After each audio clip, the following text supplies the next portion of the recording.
Welcome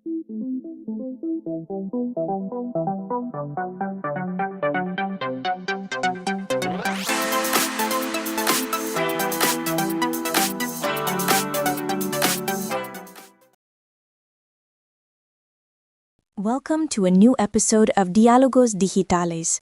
Today we'll explore Gattaca, a film that, more than 20 years after its release, continues to resonate with almost prophetic urgency.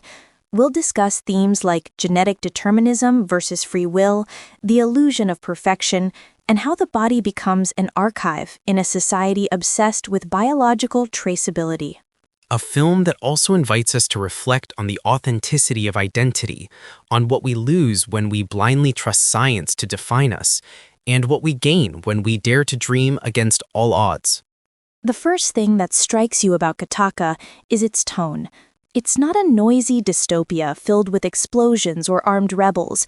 It's quiet, pristine, almost sterile.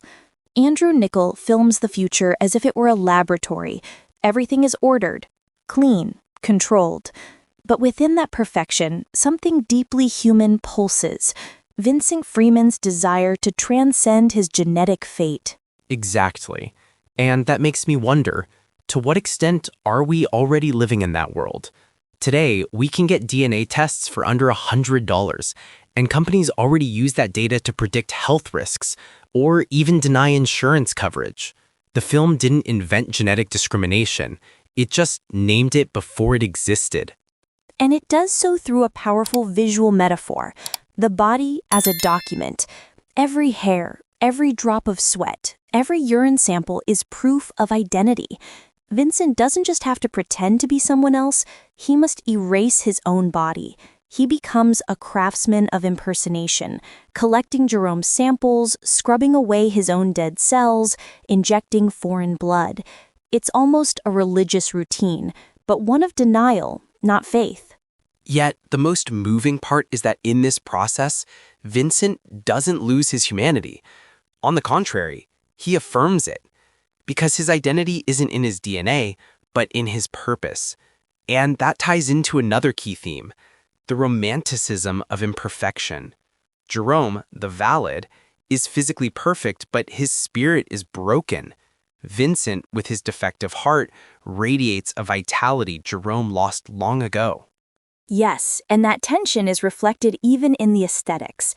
Gattaca's interiors are cold, symmetrical, textureless, but whenever Vincent is alone, on the beach, in the rain, writing letters, the camera softens, the light grows warm, the wind moves his hair, there are imperfections. It's as if cinema itself takes a side. True beauty isn't imperfection, but in messy, unpredictable life. And what about his relationship with Irene? She's a valid, yet doubts herself because of a minor heart defect. Vincent, in contrast, shows her that destiny isn't written. When he hands her a lock of his hair, knowing it will reveal his true identity, it's not an act of betrayal. It's a gesture of absolute trust.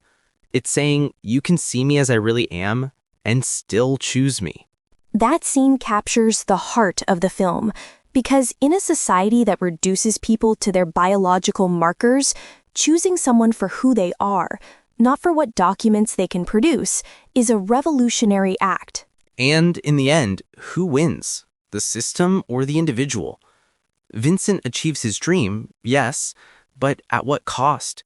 Jerome takes his own life, Anton is left behind, Irene is left with a truth she may not have wanted to know.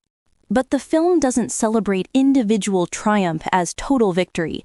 It celebrates possibility, the mere fact that even in a world designed to eliminate uncertainty, someone like Vincent can exist and dream and swim farther than anyone else is already a form of resistance.